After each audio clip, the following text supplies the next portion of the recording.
Awesome, awesome. So, next week is spring break. Today is the last instructional day, so chapter 6. We'll go over that, and you'll see it's very similar to what we did with chapter 5. We're going to use the financial TVM, time value of money calculator. Again, it's on any financial calculator, basically works the same way. You put in all the information it gives you.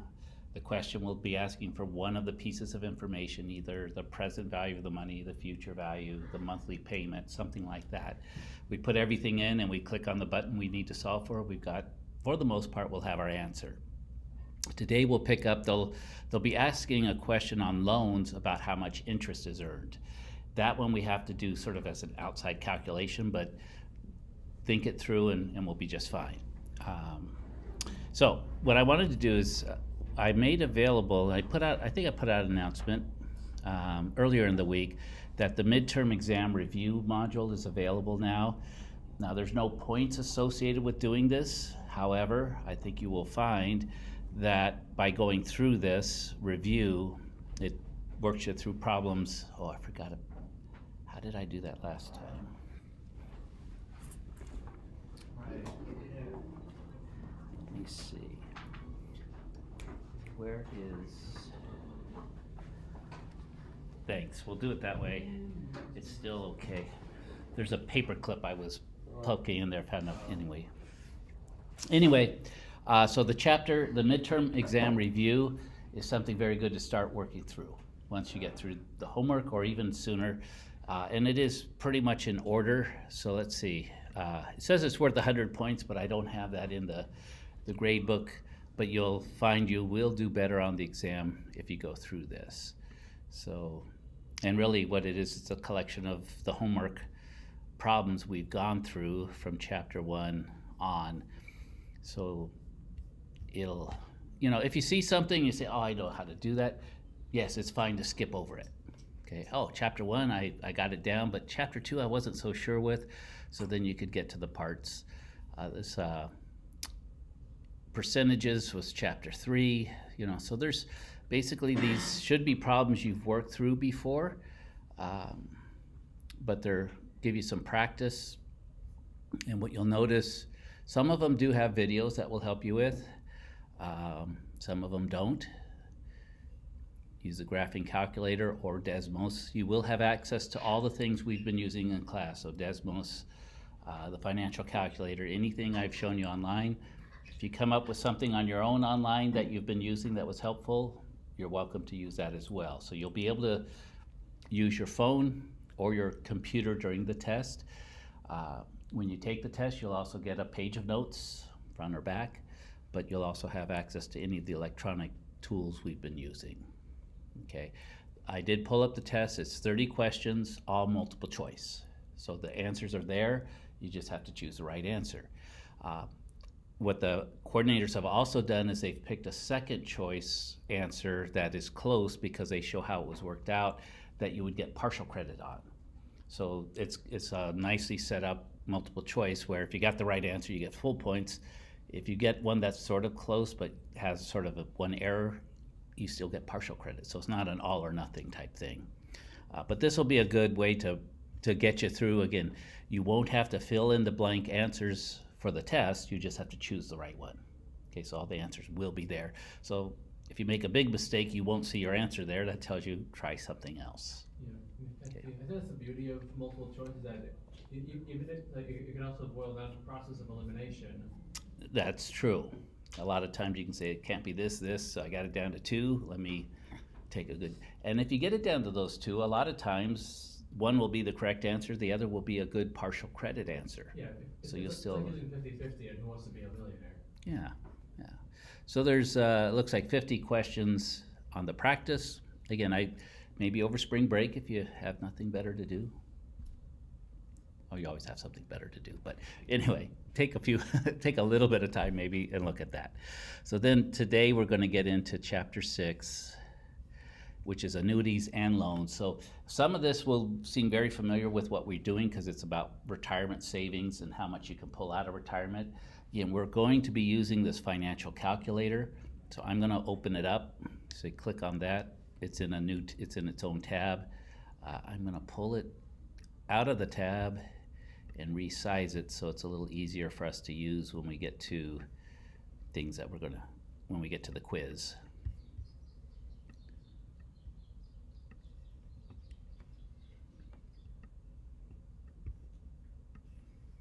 Okay, so we'll put that over there. But that's basically the same setup we're going to be using. Just a few changes, so we'll talk about what those changes are, and then we'll talk about, with loans especially, how to calculate how much interest. You don't do it directly with a formula, but we use that financial calculator to come up with the answers, and we go from there. Let me download it.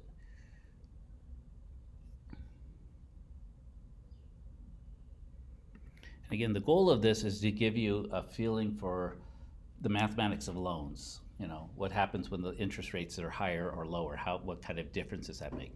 What if I extend the payment, if I pay it over a longer period of time? Sometimes that feels good because what's going to happen? The payment's going to go down, but the total amount that you end up paying actually goes up. So this is where loans can get a little tricky. You think you're doing what's best for yourself, and maybe sometimes that is get that lower monthly payment, but if it stretches it out, you will eventually pay more.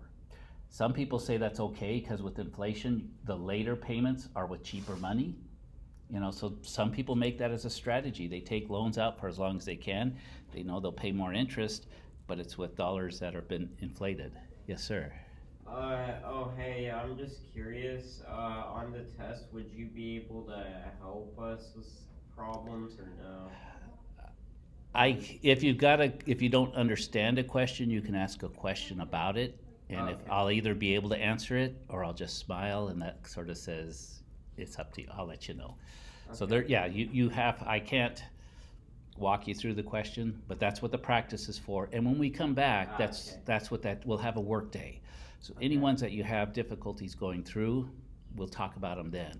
Gotcha. And then it's the test is to see how you do. But yes, if you're not quite sure what it's asking, ask me, and if I can, I'll explain it. If I Gotcha. feel like it's giving you, I won't give you the answers, obviously, but Okay. a lot of times, and you know what I find is when you start asking me the question, 90% of the time you come up with you understand it as you're talking it out to me, and I don't ever have to say anything. That's why I say, go ahead and ask the question. You'll probably, as you're asking the question, say, oh yeah, that's this. It happens so many times. And I says, good. So yes, I'll be here, maybe help you with the first couple steps, maybe ask you a question, and you'll answer that way. So we'll get through it. Let's see. Make sure I got it this way is better. Okay. So again, we're going to be using the TVM solver. So that's what this first slide is about. Remember, there's a present value. That's the value of the financial, either savings or loan. That's its value today. There's a future value, which is the value it's going to have in the future. Let's see. And let's write with this one. Is that the calculator we're using last time? Or It's is it- pretty close. It might be, they might have updated it, so the screenshot might look different. But yes, it has all those characteristics.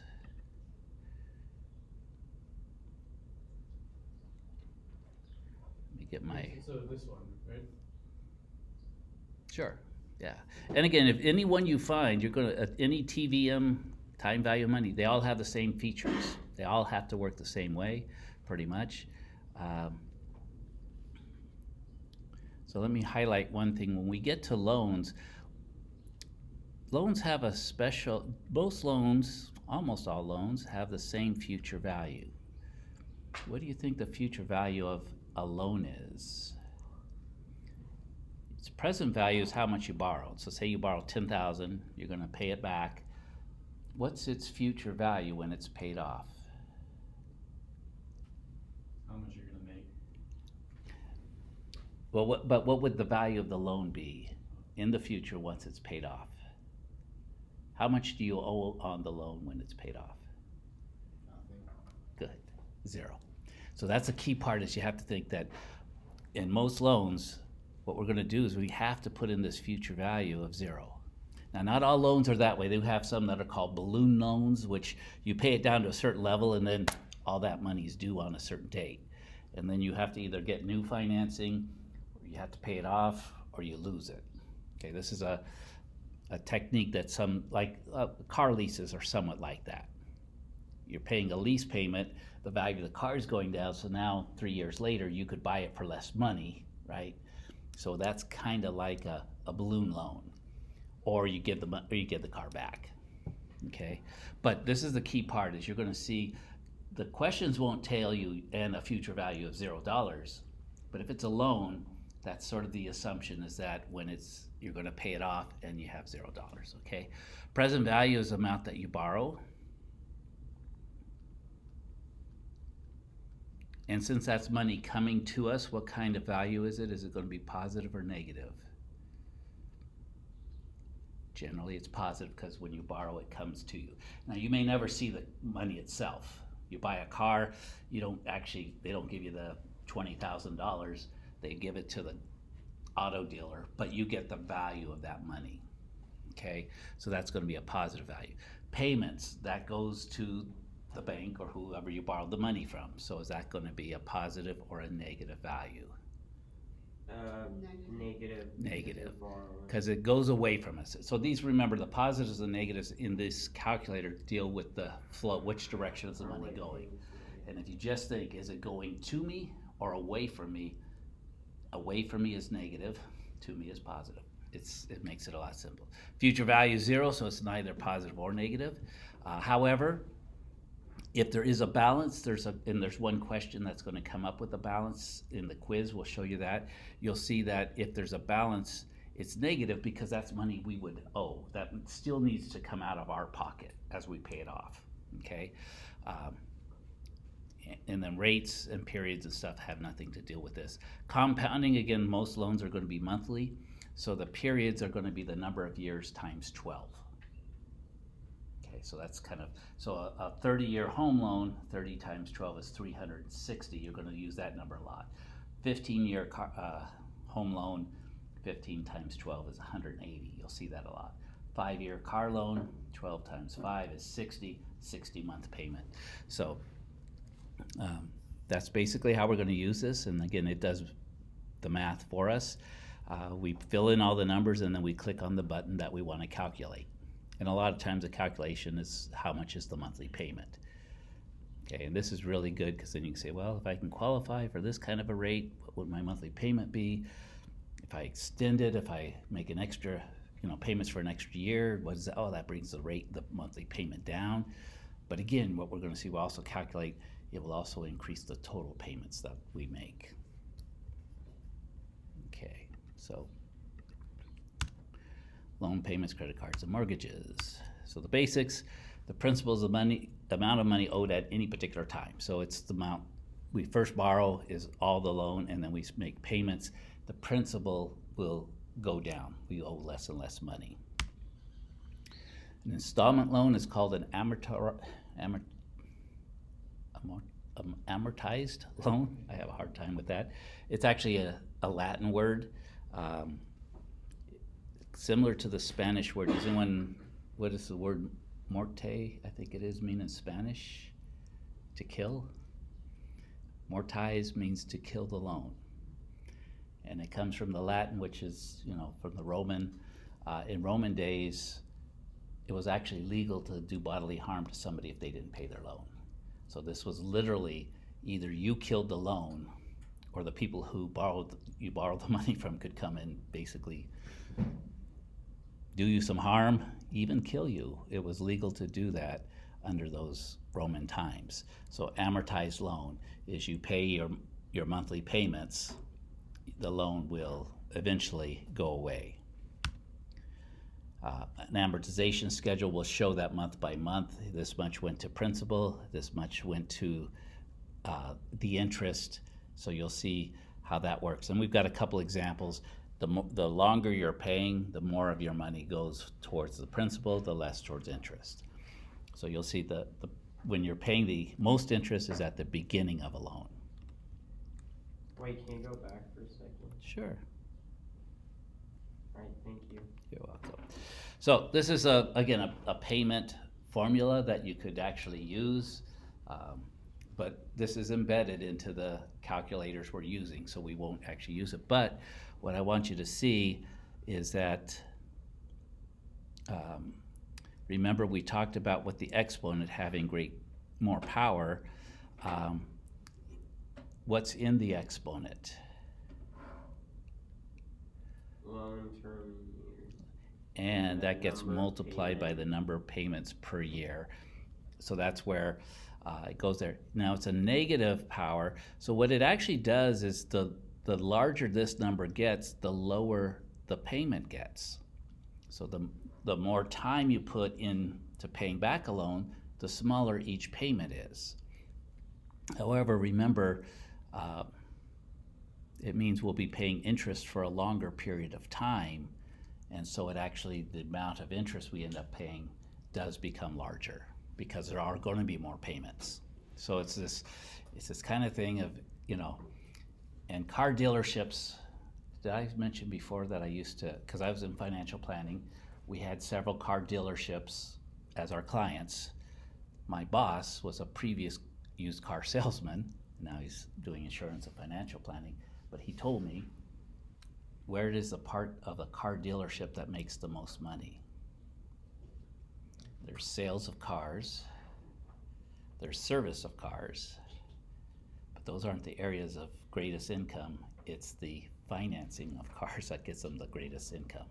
So the financial office makes it. They make it in various ways because they'll sell you insurance packages. They get money if they can get you to take a higher interest rate. They get a kickback. And the way they do that is say, well, lower your monthly payment, we'll make it longer. But oftentimes they've done something else elsewhere where you're actually going to pay more. So that's what this is about, is so that you can also bring this with you. You can do the calculations because they're going to try to get you to focus on the monthly payment. And they can do their tricks to make it go down and say, see, we're doing such good work for you. You'll be able to do the full calculation and say, that's really not helping me. It's going to cost me an extra $3,000 over time. And then you got them because then they know they can't pull their tricks. You know their magic. Their magic is being able to understand all this math, which really is just understanding how to use a TVM solver that we're going to have, okay, that you have on your phone. You've got power. Okay, so that's the whole goal of this, is to get you there. Okay, so it just gets you that understanding. Yes, more years gets that to be the denominator to be a bigger number, so the payment goes down. But just remember, you're paying interest for a longer period of time, so in the end, you end up paying more interest. So this is an amortization schedule, and again, it's for a loan of $7,500. It's at 9%, and so you'll see the interest rate. We won't have to do too much of this, but the interest rate of 9% has been divided by 12 to make it a monthly interest rate of 0.0075, multiplied by how much is owed, and that gives that there's $56.25 of interest the first month that's due. They calculated the monthly payments the person's going to make is $95. They subtract the interest because that gets paid first. The principal then reduces the loan, and so now at the end of the month the loan is a little below $7,500. You've paid back some of it.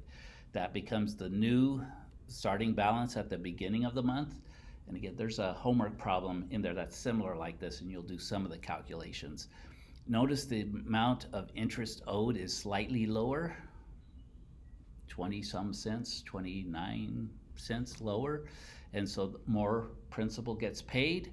And again, that gets subtracted from the loan, so your balance on the loan goes down, and so forth and so on throughout time.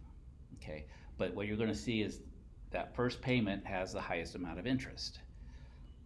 So if you want to pay off a loan early, when's the best time to start planning to pay it off early? Today. So make extra payments early. I did this once, and even though I know this, we had some extra money. We had this car, a 5-year car loan. We were going to pay it off early for the last year, and our savings was very small because we'd already paid most of the interest. And so he said, let's not pay it off. It's not really worth it. We'll keep that loan and we'll put that money away somewhere. Okay, so if you're going to try to pay something off early, try to make extra payments or something early on. You know, if your payment's $95, make an extra $10. That will go a long ways to help. Okay, because any extra that you pay goes directly to the principal. If you get that principal down, you're paying less interest in the following months. Mortgages, now this is a big purchase, so typically they will not just give you a loan for the whole house. Sometimes they will. Veterans get special benefits. A veteran loan will guarantee it, so veterans can get a 100% loan. They did this for a while back in the early 2000s, but 2007, where we had the mortgage problem, that was part of the problem, is people got 100% financing on their housing, and when the values of those houses dropped below what was owed on them, what was a smarter financial thing to do? Walk away from the house and give it back to the bank. And the banks had all these houses, and they're not in the real estate business, so what they do is that 10 to 20% down is what they call skin in the game. You now will be less likely to walk away from a house that you've put in $20, $30, $40, $80,000 into. So that's what the down payment's for, is that you have your own cash in the house. The loan company has lend either 90 to 80%, but that's what the down payment is. That gets paid first. Loans also are expensive to put together, so there's a lot of different, they have to see the house, so those are all called closing costs. Okay, so when you get a loan on a house, it's not just down payment and you make a payment. There's going to be some closing costs involved, which are typically somewhere around 3 to 4% of the loan that you're borrowing. Okay, so there are some direct fees for stuff like the appraisal. They'll pay some person to go out and say how much the house is worth. That's now up to about $600 per house to have done. They'll also do a credit check, which is $50 to $75. So they, check the the borrower's credit. Then they have other things called origination fees and discount points, typically about 1% of the loan. So you pay that directly. That's just for them to do all the stuff that they do. And I used to work in the mortgage. Can you go back for a second? Sure. And remember, these are all available to you also, so you can just take, you can download the PowerPoint, you can take, Okay. yeah, so these are all available as notes. So there are two main types of mortgages. Fixed rate, when the rates are low, what they were previously. People would like a fixed rate where the interest rate does not change for the term of the loan. So you take out a 30-year loan at 4%, it's locked, it's not going to change on you. Okay, so that's a fixed rate mortgage. Currently rates are, I think they've gone just a little bit under 7%, which people are saying is really high. When I first started doing mortgage loans, they were 9.5%. When I got out of high school, I remember they were like 17% on a house loan. We thought we'd never be able to afford a home. Rates came down.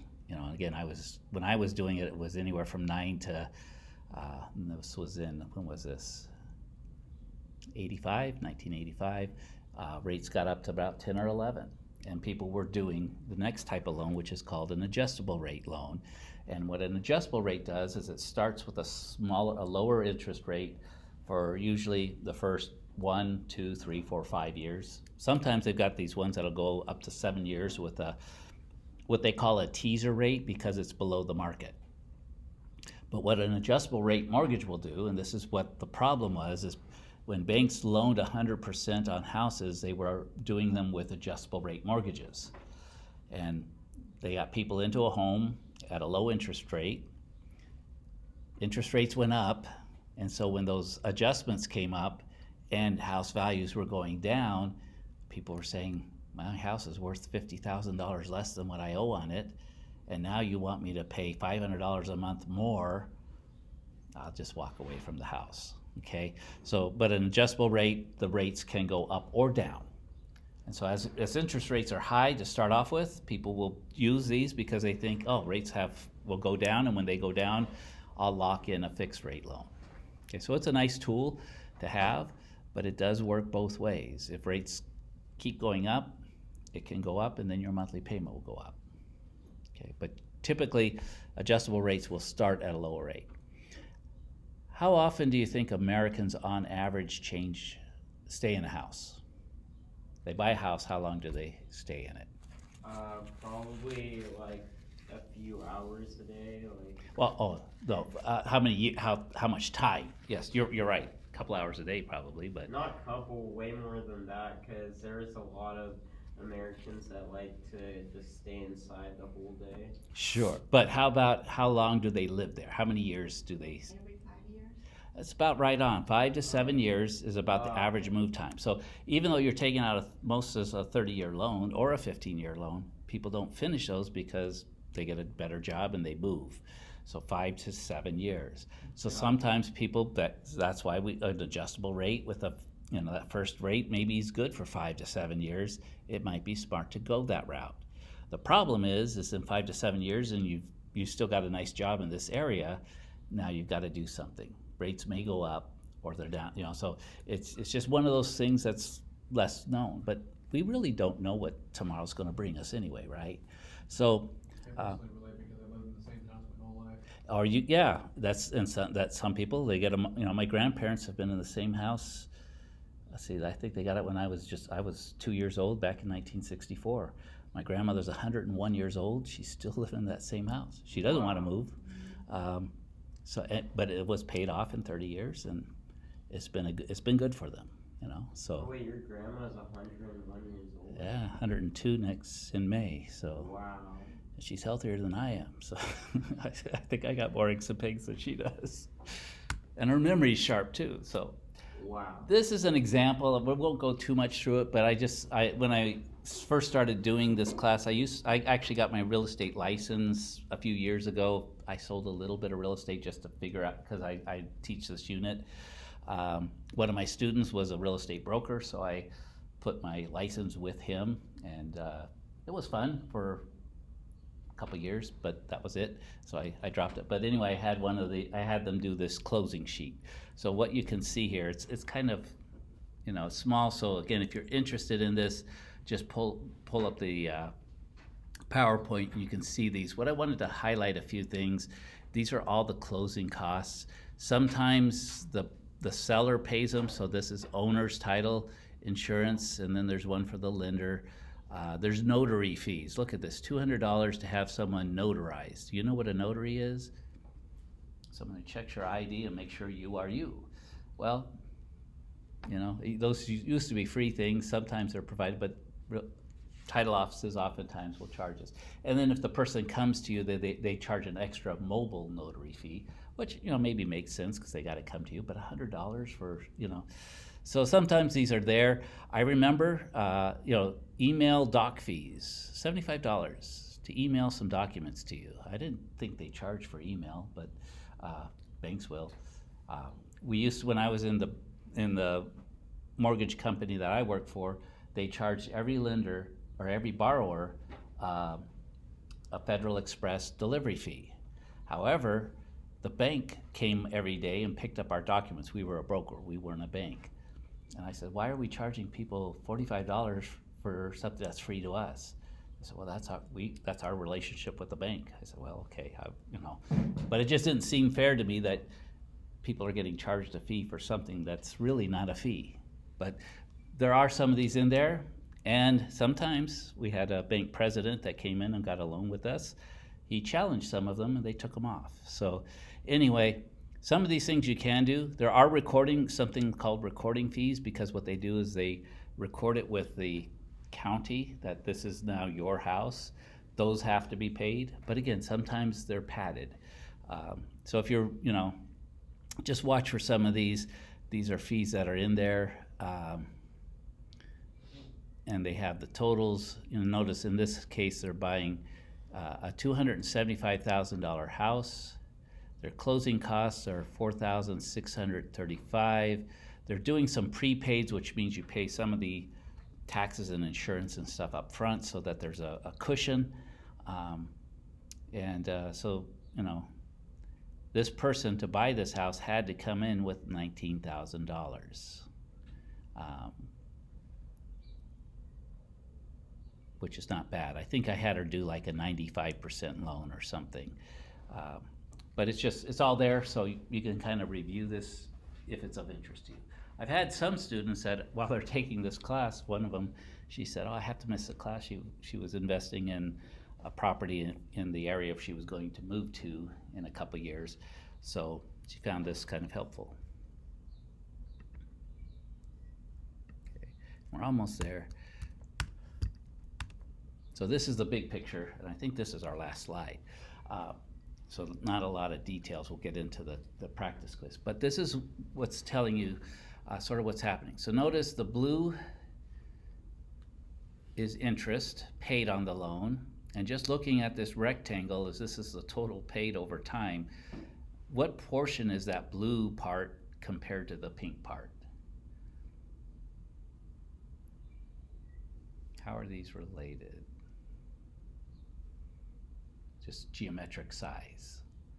Is it 1/10, 1/30, 30%,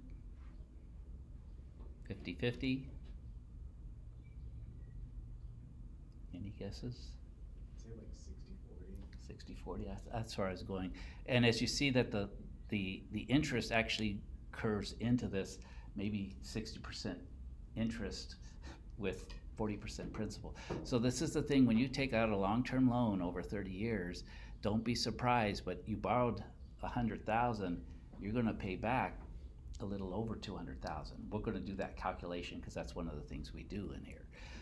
So the interest part is gonna be as much or sometimes more than the loan itself. Okay, double back, and especially at 8%.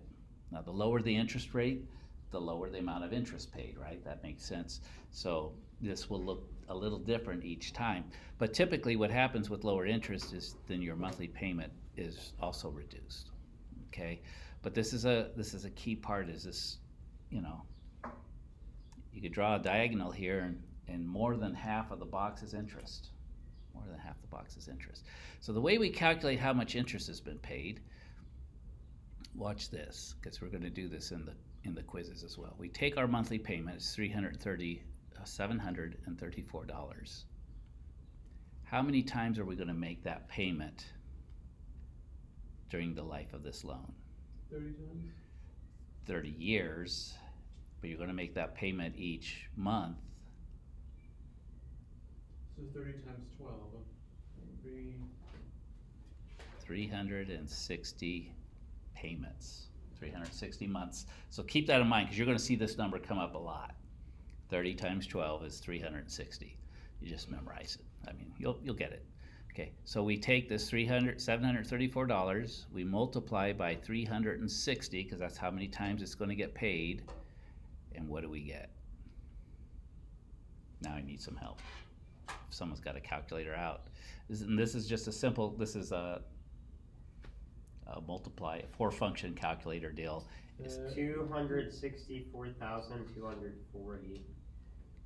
240. Okay, so that was a total paid. Okay, on this 100,000. How much of that was principal? The 100,000? The 100,000. So we're going to subtract the 100,000, the principal, and what's going to be left? 164, 240. And what do we call this? So this was principal. What is this $164,000? It's all interest. That's how we calculate the interest. We don't take an interest rate and multiply it. We have to take the monthly payment times the number of payments that were made, in this case 360. We get a total of payments. We subtract the principal, because that's what we borrowed. Everything else is interest. And notice on a $100,000 loan, 8% over 30 years, your interest is 164. Yeah, exactly, closer to that 60-40. You eyeball it, oh, it's about half. No, it's more than half. So that's one of the calculations we'll ask you to do. But that's just the thing is, and again, sometimes we feel, oh, that's, crazy. But remember, money has a time value, and interest, those later payments are actually lower.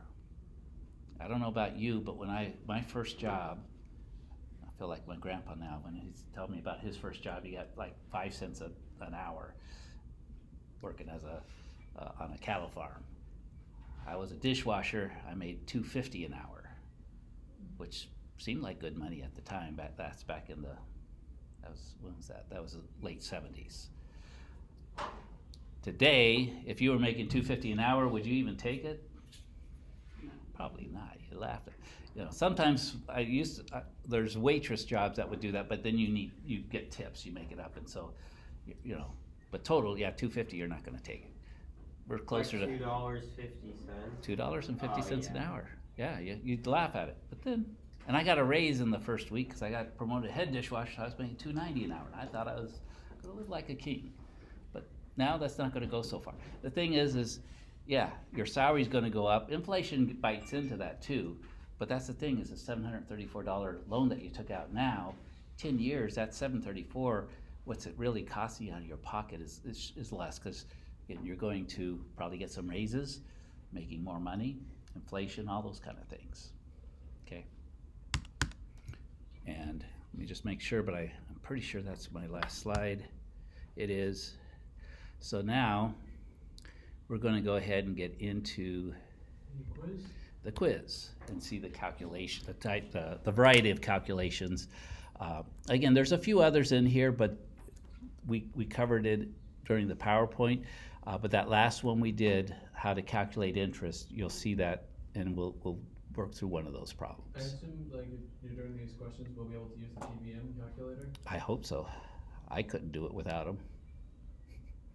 Exactly. Good. So let's go in and, 'Cause, like, these quizzes are basically the example problem portion. right. So 6, we're gonna go into the homework quiz. Put that out, and we'll go like that so we can pull up this. Okay, so yeah, all of these we're gonna be using. So first of all, while I was talking about loans, there's a few things that an annuity is a regular savings. So it's kind of like a loan that you're making to someone else, but it's regular deposits. So you'll see these first ones are actually still count as savings. So it says you deposit $3,000 cash each year into an account earning 5% interest compounded annually. How much will you have in the account in 30 years? So this is what's considered a savings annuity. Okay. So what we do is we come here. Do we have any present value? 3,000. We deposit $3,000 each year. So that'll be minus 3,000. For the payment, Oh, right? Because that's the only way this thing can do payments, is it does it, or regular deposits is going to be as a payment. Okay. Present value is actually 0. Okay, we don't have any present value, but we're going to make $3,000 payments, deposits.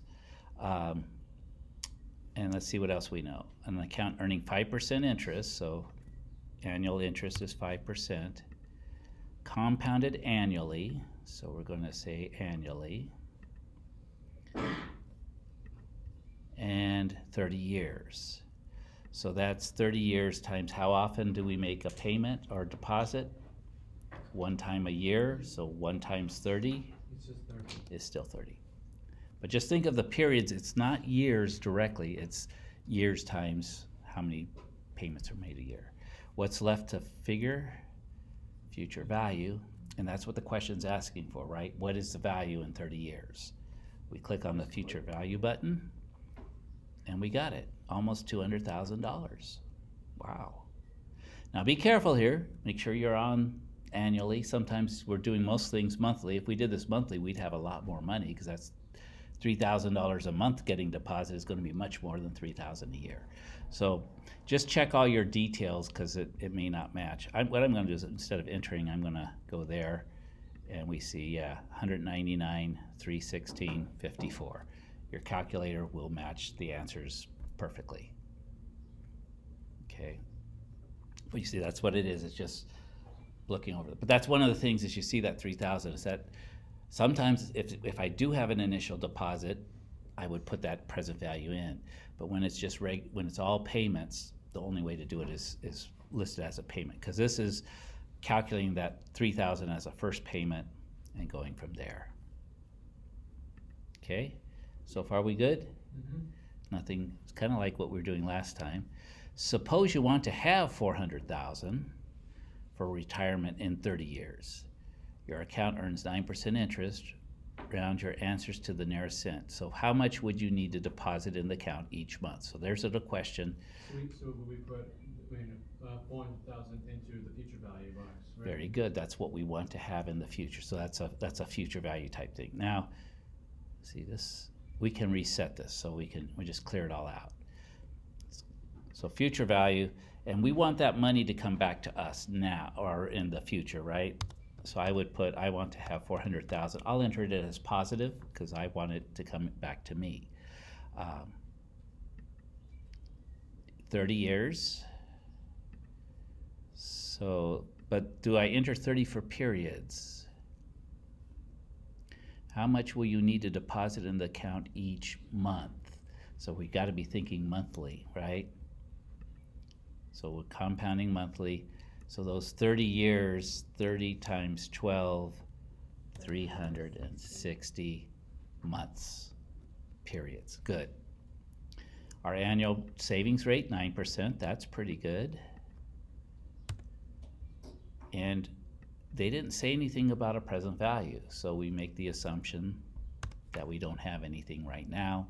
So now we're going to figure out how much our payments would need to be. We just notice how everything is filled in except for one thing is blank. That's what we click on. That's exactly what they wanted to know. Why is it negative? We're giving the money to somebody to invest and get that 9% for us. It will come back to us at the end. So that's good. Do we put a negative number in here? No, we just put the 218.49. Now it asks us to round it, but the calculator already takes care of the rounding for us, which is a nice thing. Okay, now this is a big part. How much interest will you earn? So remember that last calculation we did, we don't really so much use the calculator for this, but what we have to do is we are going to make payments of $218.49, right? How many payments are we going to make? 360. So we're going to multiply that. That's the total amount of money we have put in, which is, help,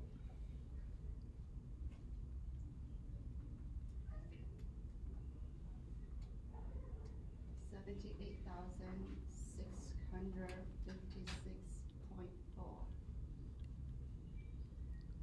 40 if you want 40 cents. Good, good. That's not bad. How much do we get back? We get 400,000 back. We only put in 78,656.40. So if we subtract that, what's that going to give us? The amount of interest. So you see, long-term things, we were maybe complaining when it was a loan that we had to pay all that extra interest, but it works the same way if we're putting money away for savings. We saved 78,000 of our own money, but we're getting back 400,000 total. How much of that was interest? 321,343.6. 0.6. We got, that's all interest. That's the investment value we got back. Okay, and I'm just going to click on this and we'll check it. I think we'll see the same thing. 321, 343.60, just like we said. Okay, but that's the calculation, and that's, if a lot of times I get students, how do I calculate the interest? And I say you don't calculate directly, you do it indirectly. You take the number of payments times how many you made those payments, that's your total, that's what you put in, subtract it from the end balance, that's the interest. Same thing with the loan, except you what did you pay, always pay back the principal. What did you pay? You subtract that, you get the interest. So those are how we get the interest payments. Good with that? Make sense? All right. Let's clear that out. So you have, now this is a little different, but you have $500,000 that you have saved for retirement. Your account earns 4% interest, which typically you want to have a safer account for your retirement money. How much will you be able to pull out each month if you want to be able to take withdrawals for 15 years? Round to the nearest dollar. So The 500,000, is that present value? you have, what does that mean? Is that future or present? If you have it now, so that's a present good. That's a present value. We have it. We're not saving for the future now. This time, again, we'll just go to the reset. That's a present value of 500,000. What I'm going to do is I'm going to put that as a negative because it's not actually in my hands. It's in some investment company who's using that money. And that's the thing to think. When you invest money, it's not really your money. You've given access to that money to somebody else who's using it, and they're going to get you some interest on it, right? 4%, that's what they tell us. You'll be able to, if you want to be able to take withdrawals for 15 years, but you want to take a withdrawal each month, right? So we want it monthly. What's monthly for 15 years? How many periods does that give us? 12 times 15. 180. 180. So that's another number you're going to remember because that comes up a lot in financial planning. What's our future value going to be? Because they didn't mention anything about that. I mean, that's what we're solving for in this calculator. Well, actually, When we count, not for the final answer. how much will you? But to get to the month. How much will you be able to pull out each month if you want to be able to make withdrawals for 15 years? Yeah. And I mean, like, if you calculate that's the final answer will be, it's what we use to get to the final answer. So it's what? So if they're going to do it for 15 years, what they're implying is that you would use up all your money. Now I'm going to come back, so this is going to give us the answer they want. I'm going to come back with maybe a safer answer, but we'll see. Okay, so this is if you were to actually use up, because you're going to take out not only interest, but you're going to take out the principal too, so that in 15 years it's all gone. Okay. We can take out $3,698 a month and 44 cents. Okay. Very good. It's pretty good, yeah. 3,698. They said round to the nearest dollar, so 44 cents just drops off. See how that works? So yeah, even just saving up $500,000. And again, the last one we did, that's just $218 a month. We had 400,000 over 30 years. So if you start early and you save for 30 years, this is all doable. But remember, 30 years from now, that $3,698 might, which seems like good money today, might be your rent in 30 years. Might not be enough to live off of. So those are the kind of things. But in today's dollars, it's good. Let me show you what we like to do is we like to think of what if I preserved my capital so I never used up my 500,000. Now here, since I have my present value 500,000 negative, this means that at the end I'm going to take back my 500,000. Notice my payments are going to be lower because I'm only going to be able to take out the interest 160. So I don't use those 2,000. It's a safer way of planning because, hey, my other client was actually, when I was working for my boss, he had my driver's ed teacher from high school who lived in Oregon. I was down in Corvallis. He lived up in Beaverton, so it was about a 2-hour drive away. So I was kind of surprised that he had my old driver's ed teacher as a client, but he did. My driver's ed teacher, he never looked healthy, but here he is in his 80s. He looked about the same as when he was my teacher 20 years earlier.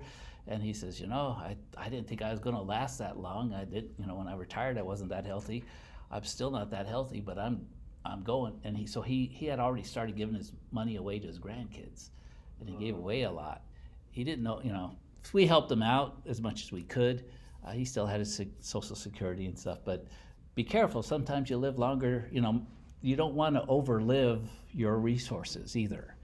So some people do, I'll have a good life for the next 15. I'm not going to live more than 15. You get there, well, like my grandmother, we didn't think she'd make it to 90. My grandfather passed away at 86. She wasn't doing well, but I guess maybe it was because she was a caretaker. Once he passed, she's still going strong at 102. So fortunately, live conservatively, keep your money coming, because you might need it. That's sort of my suggestion. But the thing is what I want you to get out of this is that you've got such power here with this little TBM solver. You can plan things, and a lot, especially if you give yourself more time. Remember, slight changes can make a big difference. Saving an extra $5 a month might not seem like much, but over 30 years, it can make some good dividends for you, or an extra 10, whatever it is, but it makes differences. Same thing when you're taking it out. I don't really need that leave that $10 in each month. It will make a difference. It will make some difference, okay? So we got 2 more questions, and now we're getting to actual loans. Actually, I think we have 3 more questions. So you can afford a $1,050 per month mortgage payment. You found a 30-year loan at 7% interest. How big of a loan can you afford? So this is a good question. It's just, I know what I can afford on a monthly basis, right? So I can afford a payment of $1,050. My loan that I found was 7%. And 30 years is the payments. There we go, $360, because it's monthly. Future value is going to be 0 because it's a loan. In 30 years it will be paid off. And so now I can calculate how much of a loan could I borrow. And this doesn't take into credit scores or anything, but just for that amount of a payment, I can borrow $157,822.95. And again, they say round to the nearest dollars, so we'll round that up to 23, and we'll see that matches exactly what they have. Now, I'm going to tell you a little caveat. When you actually go to a mortgage company, mortgage loans actually have their interest paid at the beginning. You actually do prepaid interest. You pay your first month of interest early. What that does is that has the effect of actually lowering what the monthly payments are, because you're paying your interest sooner. So if you use this for mortgage loans, you should be clicking on the beginning, that interest is paid at the beginning. But I tested it out before I came. These are set up with having the calculator at the end, okay? Because it was done by math people, not financial planners. Financial planners would say, no, it's actually done with this. So if you go into a mortgage office to match their numbers, you're just going to have this button on the beginning. But if you do that, you won't match the answers that are in the homework, okay? So they have them all set up on the end. At least these ones all do. I checked them, okay? Now, we can play with this, right? How much could I afford if I wanted to do a 15-year loan, right? A lot of times 15-year loans have lower interest rates, so maybe it's 6.5%. But notice I can't borrow as much for that same payment. And that's what, 50, but then I also won't pay as much interest. So these are the types of things we've got to consider. Do I really need that house that's a $157,000 loan, or is a $120,000 house going to do me? I get it paid off in 15 years, and so those are some of the questions we can answer. But let's come back to this. How much total money will you pay the loan company? So remember, the only way to calculate that is to take the number of the amount of the payment times how many payments we're making. Let's go back to the question. Oops, what did I, oh, I switched the interest rate. 7%. Let's go back to that. You put a decimal in there. That's okay. I didn't put anything behind there, so. So to calculate this one, we're paying $1,050 a month for 360 months, right? That's gonna be the total we pay back. How much of the money is interest? And again, whatever this number is. Has anyone got that calculation for us yet?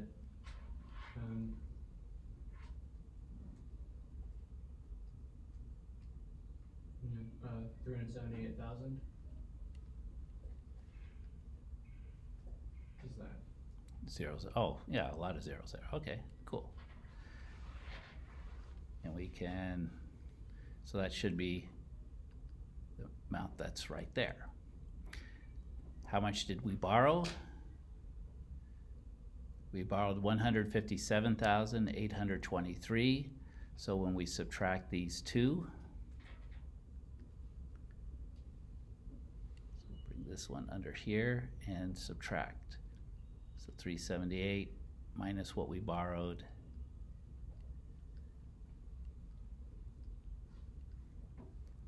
And we'll have the amount of interest that we paid. And you'll see it's a little bit more than half. 220,177. Okay.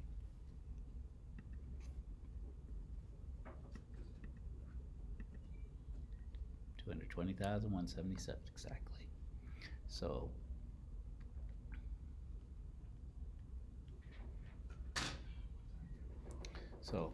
multiply the payment times how many times it's made. That's a total of payments. Subtract either what was the principal or what was put in, and we get interest. Okay.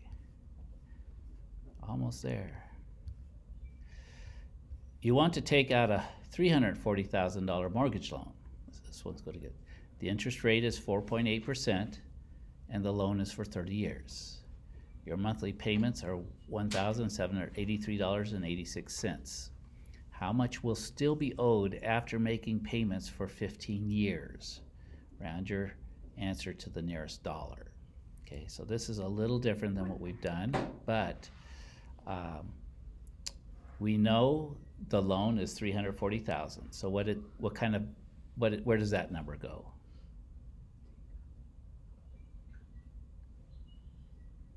$340,000. Future value. When you get the loan, when do you get the money? Present value. It's a present value. Good, good. It's a present value. And it comes to us, so that is a positive value. Really, I mean, we may not see that for 304, but it went to pay for the house or whatever. The interest rate is 4.8%. That's always the easiest to spot because it's got an interest rate, 4.8.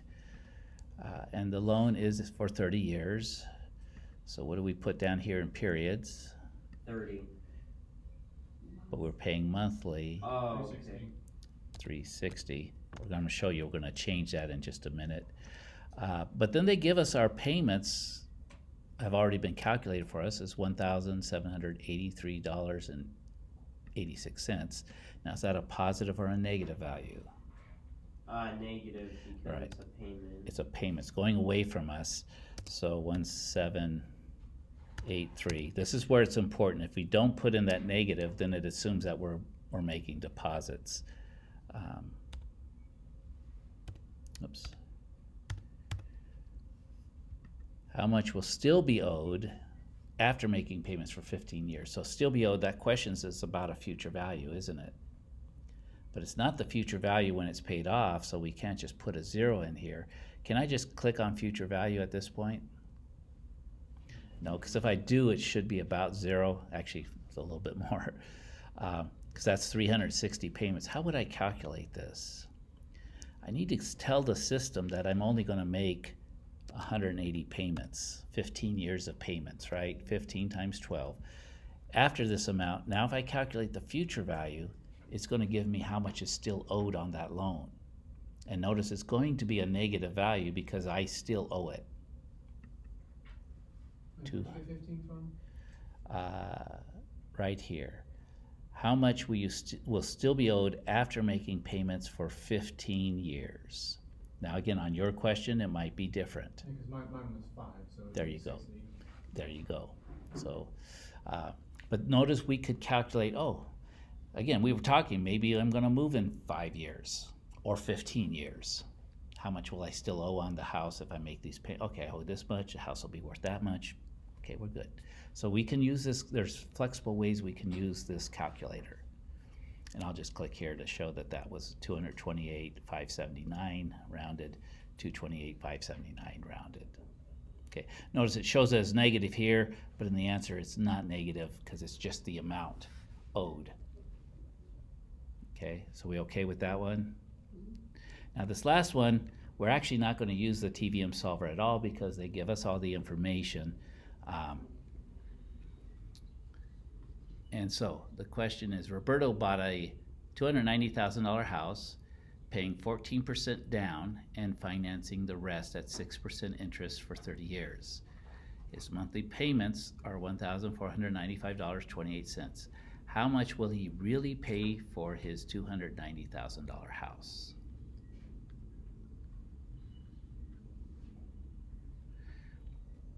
So we know there's this payment. We know he's paying it for 30 years. So how much total will he have paid? So first we times that by 360, right? Exactly. So 30 years monthly is going to be 360 payments. We multiply this. This is how much he pays to the loan company, the mortgage company.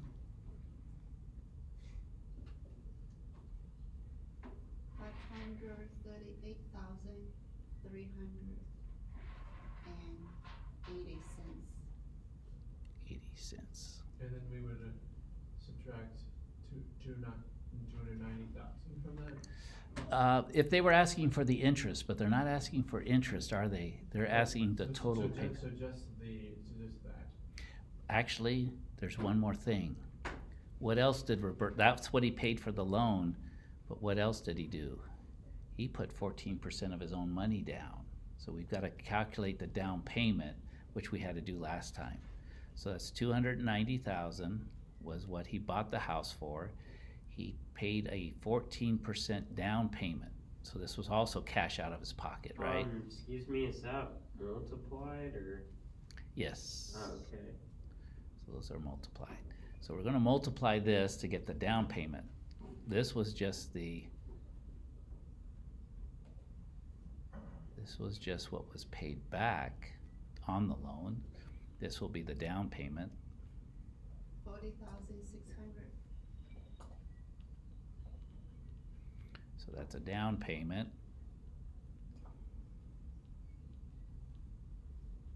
And so we have to add these two together. Okay, and that will give us the total that he paid over 30 years for a house that he bought for $290,000.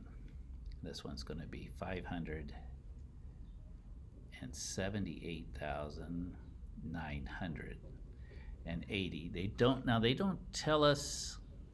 I don't like when they do this. Should I put that 80 cents on or should I round it up to the nearest dollar? I don't know, so I'm going to cheat and we'll know for this one. They put it in just as is. So they didn't round it or anything, but they didn't tell us. Oh, did you add 538,300 by 40,600? Yes, so add those two together. And that gives a total payment that was paid. Okay, so so just read the questions carefully. Think about what's going on with the money. So total payments includes the down payment plus that. Sometimes they're asking for how much interest was paid. Think through the problem. I got to get the total of payments, then I got to subtract how much went to principal.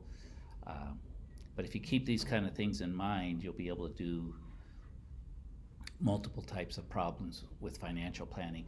And the goal is that you're able to, you do anything financial, you buy a house, you buy a car, you're borrowing money. You're doing it with enough knowledge that somebody else on the other side, because they make a lot of money, they can get a couple extra dollars a month out of you. That's their profit, right?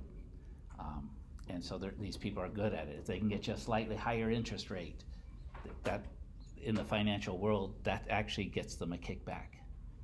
I mean, I was in a mortgage company. I know these things, that if I can get someone to take a higher, 0.5% higher interest rate, that means an extra 1% in my company's pocket.